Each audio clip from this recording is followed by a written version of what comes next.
स्वच्छ रखें देश, स्वस्थ बनाए समाज। हमारे देश के शहर कचरों के ढेर से जूझ रहे हैं और इसके कारण यहाँ कभी भी संक्रामक रोग फैल जाते हैं तथा पूरे शहर को अपनी गिरफ्त में ले लेते हैं। आज dengue, chikungunya, bird flu, typhoid, swine flu जैसे कई रोग हमारे देश में फैले हुए हैं और कभी कभी ये जनजीवन की स्थिति को अत्यंत गंभीर बना देते हैं। पिछले दिनों सितंबर 1994 के माह में सूरत के कई हिस्सों में निमोनिया प्लेग के फैलने की खबर आई थी। वहां अस्पतालों में मरीजों की भीड़ को संभालना मुश्किल हो रहा था। महज एक सप्ताह में ही इसके लक्षणों वाले मरीजों की संख्या बढ़कर हजारों हो गई थी। इस घटना से सामान्य जन अत्यंत भयभीत हो गए थे और वे वहां से पलायन करने लगे थे। तब उस समय सूरत की लगभग 1/4 आबादी शहर छोड़कर अन्यत्र चली गई थी। इस तरह शहर छोड़कर जाने वाले लोग अपने साथ यह रोग अन्य जगह भी लेते गए, जिसने बाद में दिल्ली, मुंबई, नासिक, कोलकाता आदि जगहों पर भी अपने पैर पसार लिए। उस समय हालत यह थी कि हीरा उद्योगों के कारण आबाद रहने वाले सूरत के कई इलाके वीरान से हो गए थे। यहाँ तक कि लंदन में उतरने वाले एयर इंडिया के विमानों को प्लेग प्लेन कहा जाने लगा था। हालत यह थी कि मानसून के बाद खुली नालियों, मलिन बस्तियों व चारों तरफ फैले हुए कचरों के कारण सूरत शहर का दृश्य अत्यंत डरावना प्रतीत हो रहा था। सूरत के बाद क्रांतिकारी बदलाव हुआ। कुछ ऐसी ही स्थिति कर्नाटक के बीदर जिले में भी हुई थी। मई 2016 में बीदर जिले के बर्ड फ्लू से संक्रमित होने की खबरें आईं। यहाँ मोलकेरा गांव के पोल्ट्री फार्म से कुछ मामले सामने आने पर लोगों में दहशत फैल गई।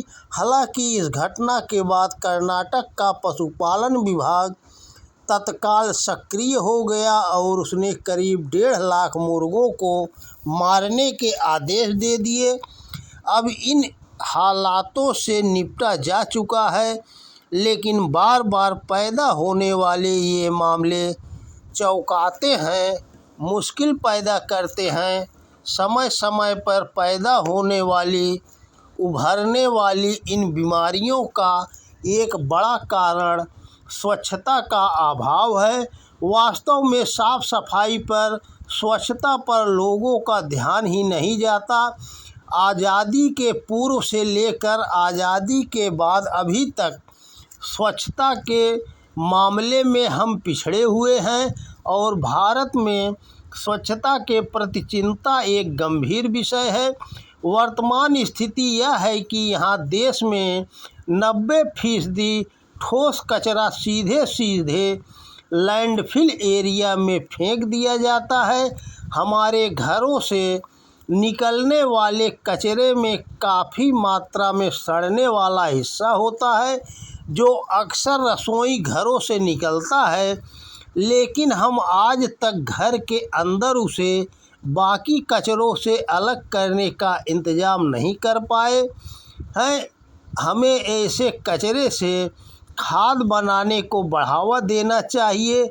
शहर के हर हिस्से में ऐसी व्यवस्था होनी चाहिए जहां लोग घरों से निकलने वाले सड़ने वाले कचरे को डालें ताकि उससे खाद बनाई जा सके। शहरों में सब्जी और मिश्रित कचरे के निपटारे के लिए बायोमिथेनेशन प्लांट लगाने को भी बढ़ावा मिलना चाहिए। इसमें मुश्किल यह है कि घरों से कचरा उठाने का आज तक कोई औपचारिक तरीका नहीं अपनाया गया है। आमतौर पर सफाई कर्मी ही यह तय करते हैं कि वे कब आएंगे और कहां आएंगे। परिणाम स्वरूप अधिकतर कचरा इधर उधर फेंक दिया जाता है या उसे अनियंत्रित तरीके से निपटाया जाता है। कई बार तो इसमें आग लगा दी जाती है। यदि उपाय ढूंढे जाए तो चंडीगढ़ और सूरत जैसे शहर ही कई उपाय सुझाते हैं।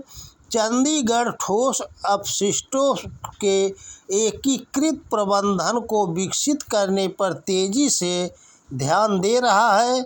इसके अंतर्गत घरों में ही कचरे को अलग अलग करने और उसके भंडारण की योजना है।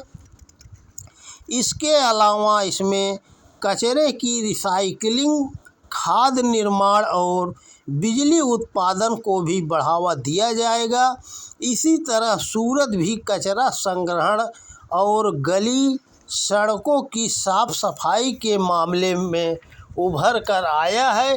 किसी समय प्लेग की समस्या से जूझने वाला सूरत शहर आज अपनी स्वच्छता के लिए जाना जाता है।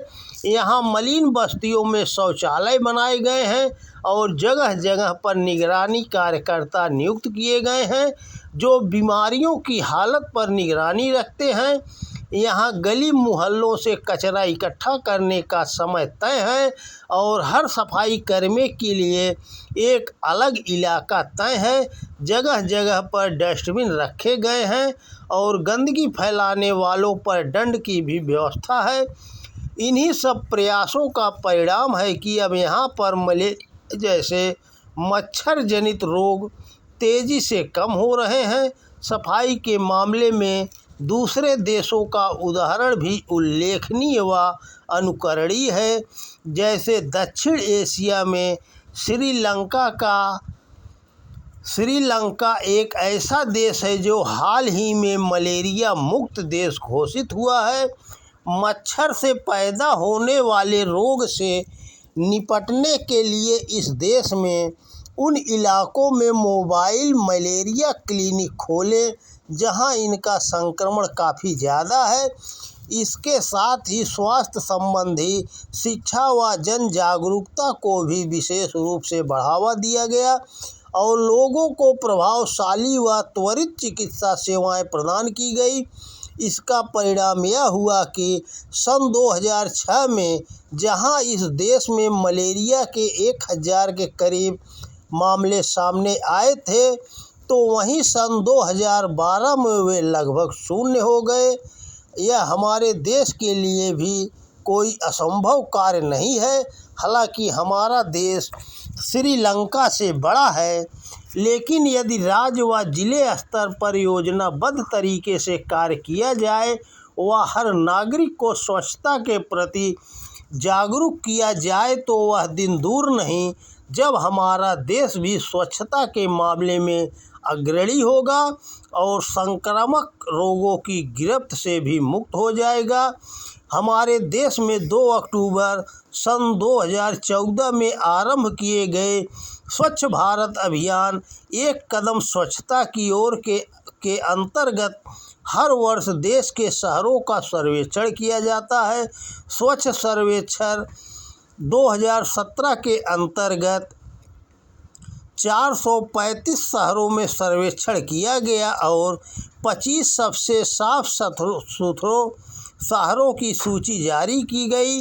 इसमें मध्य प्रदेश के इंदौर व भोपाल ने प्रथम व दूसरा स्थान प्राप्त किया। फिर आंध्र प्रदेश के तटीय शहर विशाखापट्टनम ने तीसरा, गुजरात के सूरत ने चौथा और कर्नाटक के मैसूर शहर ने 5वां स्थान प्राप्त किया। देश के शीर्ष 50 स्वच्छ शहरों में गुजरात के सर्वाधिक 12 शहर, फिर मध्य प्रदेश के 11 शहर व आंध्र प्रदेश के 8 शहर हैं।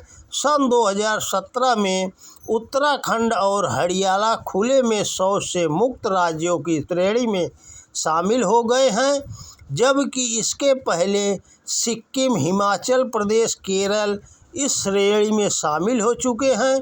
इस तरह वर्तमान में देश के 5 राज्य, अनेक गांव व देश के कुल 147 जिले खुले में शौच से मुक्त हो गए हैं। यदि इसी तरह प्रयास अनवरत चलता रहा तो हमारा देश शीघ्र ही स्वच्छ भारत कहलाएगा और संक्रामक रोगों से भी मुक्ति होगा। तो दोस्तों नमस्कार, वीडियो पसंद आए तो ज़्यादा